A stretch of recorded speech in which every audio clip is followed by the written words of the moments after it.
ne kukivulu tewala Lunoke mulwanisa kaliya ye ne kukivulu wagana okujja natuukawo nakoma Kibuye nga talina bantu anti gwe yali abantu walolabyeko ingini yakubibwa ku kizimbe nze nswale mwali mulina okujja mubeereremu omusajja tumubeereremu kiri toyita okubeerera nze nswale ssebo ekyo ekivulu kye naakasooka okulanga buli tebbe etuddeko omuntu yafuna abantu nga bameka mu kifo kya bbere abaleeta b'indaazi yafuna abantu 130 babawunsa 3 batikitoka mwayingirira bwerere 2 be bajja ate nga 10 family members we say of so is that these boys agamba yayola sente eh bakadama bagula tiketi ze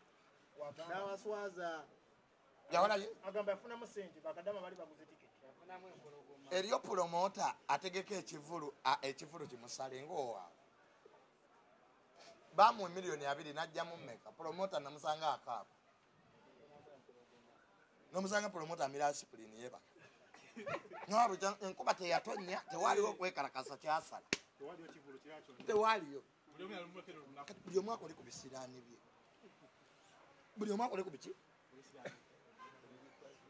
kati nze aba bavubuka mbawalaneko kikubo nani ansinga obugagga I'm building my house state of the art gedabiramu theatre ne swimming pool yes ogizimbawa togirabangako ku tiktok dispoy badde obalira mu myaka gyo naye abasinga bagamba ennyumba ya mugagga ali bweru gw'oli kalabalaba n'amamotoka genguze bagamba n'amataka gegole babaga asikola mu ministry ya lands aladisi wakapale bagayo mumuveeko temumanyi bafuna yagambye tokola mu ministry nanti bonna abaagwa egyo mirambo gitambula buli eyagwa muzisa nalozanze agenda okuza okusakaaliya Richard Kasegu ye Richard Kasegu Kasendwa Richard Kasendwa kanko Kebafana Richard Kasendwa oba Richard Kasegu let me tell you okubeera emunyanyonga weekuba obusabbuuni n'okusiba enviri olinga mukazi doesn't make a legend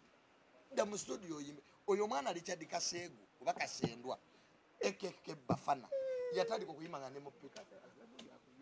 yagwadda teri amwatulira yakubyemu oluyimba oluki bw'atayimbe kunze badde bitambula era ne bulunuke yayimbye kunze liri paza ayimba bonna baapukamingi beegatte bayimbe kunze mbwe yabadde ayagala bamutwale wa Diamond Platinum Kasendwa wuliriza bino Diamond Platinum oyimbire naye ku stage kigwana oyingiza sente meka olunaku omusajja akwata milioni ya $1 Diamond Platinum nagisaba kutambuza music Kasendwa oteekamu meka gwe yagwadde ye muyimbi asobola okuwandika ennyimbi ne zitafuluma zikoma mu studio ezizo respect for those boys ye senior gokyali junior olina okukola ennyo sokofuga senior badde mu studio bayimbe Uganda twagala good music okuddaawo mbu oyogere ku junior bajja kulaba ogusooka bakulaba ogwokubiri because nze atunda bisege negwe osigaddewo abamu ku bona ennyimba z'omugenzi radio yafe emyaka 9 emabega zibasinga amaanyi nobeera n'omuyimbi atasobola gula toilet paper which type of musicians which type of musicians are these nanemere bakusasuyansa osula mulojo olinga malaya hey fe twina sad stories twasala lwera totubuulira kasasiro wakajja mu kibuga fo tusanze mwe twakulira yagambye yakulaga n'abagagga abamu wano bwali tomanyi aliwa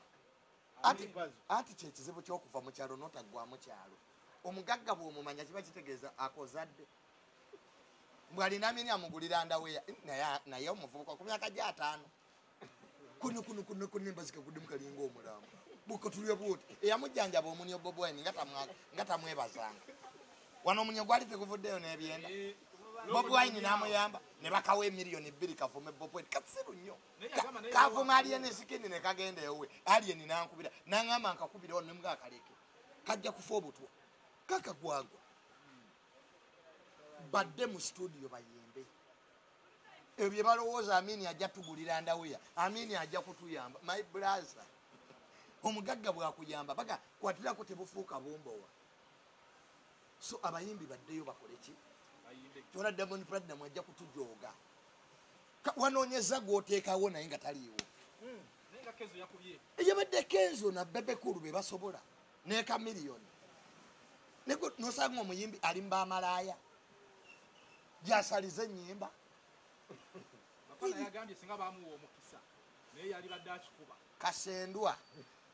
kasendwa Richard kyayimbako oluyimba oluwaana Museveni nga kiri wa Bobi Wine. That's why I don't respect those boys. Yalufulumya